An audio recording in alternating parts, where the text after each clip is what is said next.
center part, you cannot actually put the spear straight down. Directly it has down. to be at an angle. Here you pull up. Pull straight up, yeah. Coming straight up. Okay, we're good, yeah. And I will... And now if you can come by and then you can see. And now we crown the king. I would love to thank you very much, but I've reached my limit.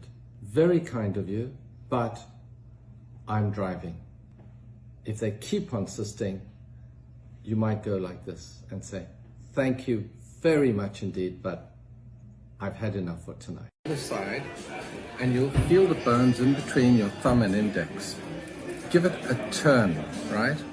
It's somewhat easy then for you to pull apart the one bone and the rest. It's so delicious. Don't hand it to them like this. You know, you've pulled it out. Here you are. Here's my card. That's considered impolite. When the opportune moment comes, bring out your card, and certainly in many Asian countries, when you hand your card over, always try and hold the thumb and index at the corners of the card.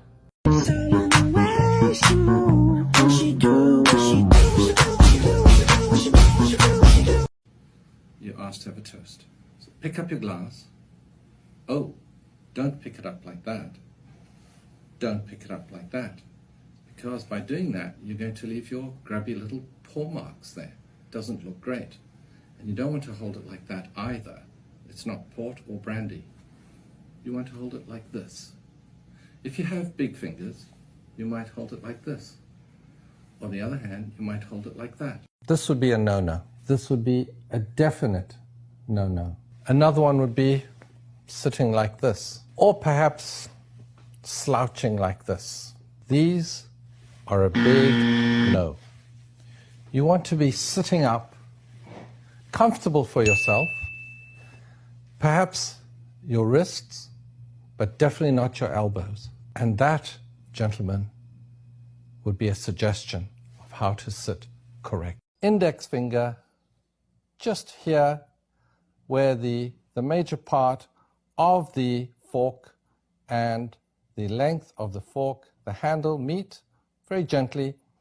With your knife, equally so, just here at the part where the handle and the beginning of the knife begins. So you would have it like that. Not something like this, rather hard to hold, pierce, or cut, definitely like this. Many people would swirl it, true.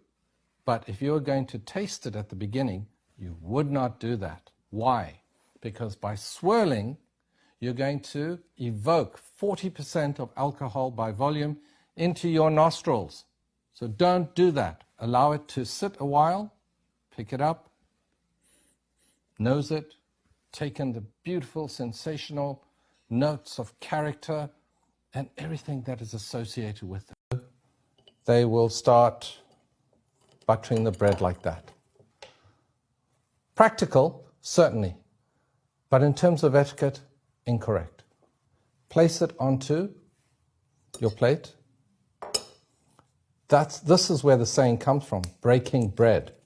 So you break the bread into small pieces, mouth size, butter it, perfect.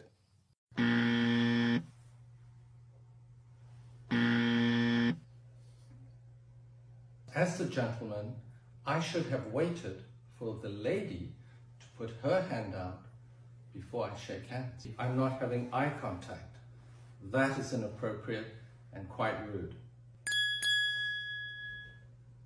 So when you enter the room, enter it with poise, elegance, and confidence.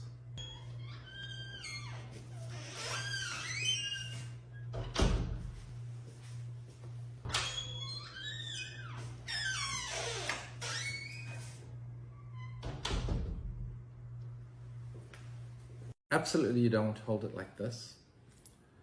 You could hold it by the tip if you were sort of in the middle, it'll be more classier, and if you're certainly able to, at the base, extremely elegant. When you are drinking, try to drink from the same position every time. Good evening. You're about to sit down. You want to unbutton your jacket, gentlemen. Do not use two hands like that. Use one hand like this. Pull it aside. Tuck your trousers in. Look forward. Sit down. And you're ready to go. How much wine should you pour? You haven't seen your friend for a very, very long time. You childhood friends. And you want to be together and talk about old times.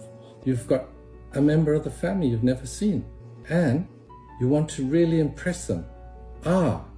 Should you pour that much? Absolutely not. What you might want to do is start off with that amount. But if you're tasting a wine and you are pouring for them just to taste, just a mouthful would be perfect. You see people reading it like this, or like this, or like this. You don't want to do either. What you do want to do, if I may suggest, you're handed the menu, place it against the side of the table, lean it, don't bend forward, sit up straight, and take your time and see what is on the fare, and have a great meal. So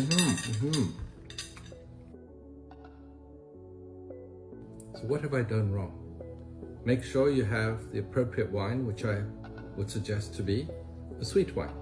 Taking a small piece, place it in your mouth. Don't speak while you have food in your mouth. Clean your mouth with a napkin, and then hold your glass and enjoy the wine. Wine and olive oil does not mix. So in the ancient days, when they made wine, they would put it in an amphora. And to stop the wine from oxidizing, they would add olive oil. So when we want to have the original, what we call the toast, they would get the bread, they would dip it into their vessel, and as you can see, the level has come down, and that dry bread has now become very palatable with olive oil. When we have chairs, we don't want to cheers by the rim. It's the thinnest part, and you might crack the glass. What we want to do is you want to hear the lovely sound of the bell. In Asia, position of the glass is very important. The person who is perhaps in a senior position in a company, or someone who ought to be given more deep respect, their glass should be higher. You should never have your glass above them. If, for example, you do that, but they feel that you ought to have the greater respect, they will go down, and you will go down, and you will go down, and it will land up eventually on your knees in the ground.